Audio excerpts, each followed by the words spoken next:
Hey everyone, welcome out to the Parents as Models demonstration, being the best parent for the best child. First of all, let's start off with a role play. We're going to picture a couple, a parent and a child, and we're going to imagine that the child comes home from a party really late, and the parent is waiting up for them.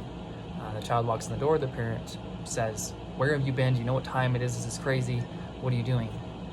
The child acts nonchalant, doesn't really care much, doesn't pay any mind to him. The parent gets more frustrated, and the child says, "You haven't communicated before that you needed me home at a specific time, so why was I supposed to know it now?" The parent then gets more frustrated and tries to give consequences.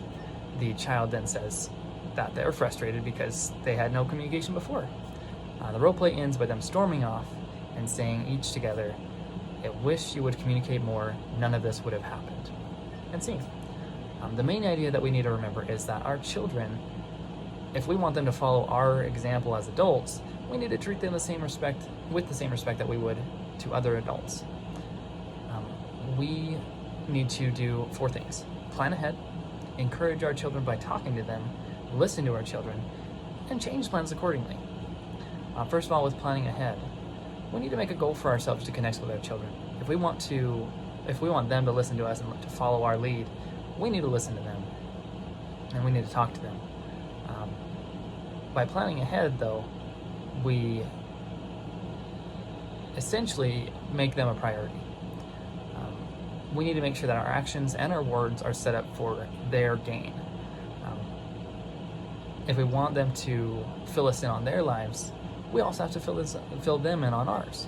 So we need to plan accordingly to kind of reach past the instance before it happens, to make sure that when situations like the role play occur, where the child comes home late, the child already knows what the expectation is.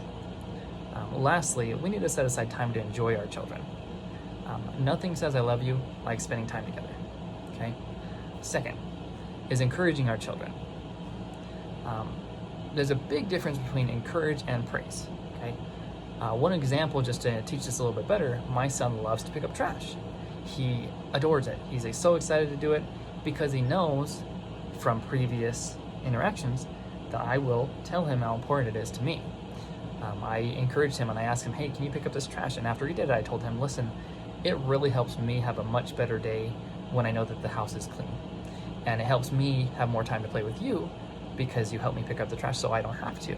And I really appreciate that."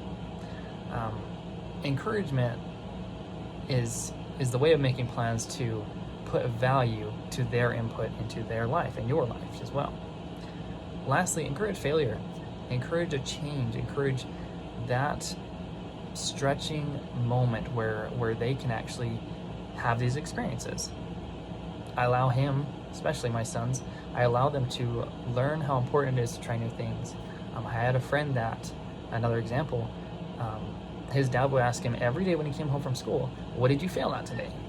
This is a perfect example of encouraging our children to, 1, make changes to stretch themselves, and 2, try their best regardless of the outcome, or regardless of the challenges that they may face. They're going to learn inevitably that they're going to have to adapt, and it's a huge way of encouraging them to branch out and not stay fit in a box. Okay. And third, listening to your children. This is vital to a good relationship. If you want your kids to keep talking, you need to listen to what they say. This involves focusing on them with respectful countenance for their opinions. You don't have to agree. That is not part of it. Agreeing is separate. If you agree, wonderful. If you don't agree, wait until they're done. Okay? Nothing is more frustrating than coming to a parent with a very valuable situation and saying, "Hey, I have this thing, I'm struggling to tell you it," and then have the parent smack down on them and say, "No, that's not how it is. This is not how it goes. You need to rethink what you're saying." That's very, very daunting for the child after they've put forth the effort to talk with the parent. It's a struggle. We don't want that for our children. How we act to our children when they are speaking speaks volumes.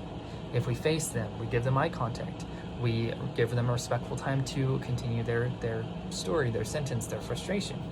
That allows them to keep talking. With ears, we need to listen. With our hearts, we need to listen even more. Okay? If we act as if we're listening just enough to respond, that is also dangerous. We cannot do that. The way to listen is to listen for understanding. Because if we're right back at a comment right after they say something, it doesn't really seem like we're listening very much.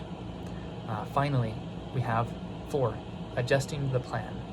Adjusting the plan is crucial to maintaining a structure where the children can follow. Okay? When they're young, it makes sense to say that they need to hear and speak in short. It makes sense that they hear and understand in short phrases. But when they're adults, we have to change that, or it becomes a condescending situation. The relationship changes, so we have to change our foundation, and we have to put value to the opinion once again. Now we're going to do a quick little structural role play. We're going to have everybody stand up. This is going to be very fast. With you and your child, you are going to step about 10 feet apart, okay? And with every step towards each other, so child first, then parent, we are going to say out loud one thing that the parent is doing already to influence the relationship, okay? This is crucial because we want to see how well we are doing in the beginning. Parenting is difficult. We want to be very encouraged internally so that we can encourage our children. It doesn't work if we are just down on ourselves and we're not helping our children, okay? So with every step, we are going to say what we're doing correctly. For example, the child will say, "You're listening to me well," and they step forward, okay? Again, the most important thing we need to remember is that you remember to have an effort of planning, speaking to your children, listening to your children, and changing plans accordingly. I'm very excited that you are here. Thank you so much, and have a good rest of your day.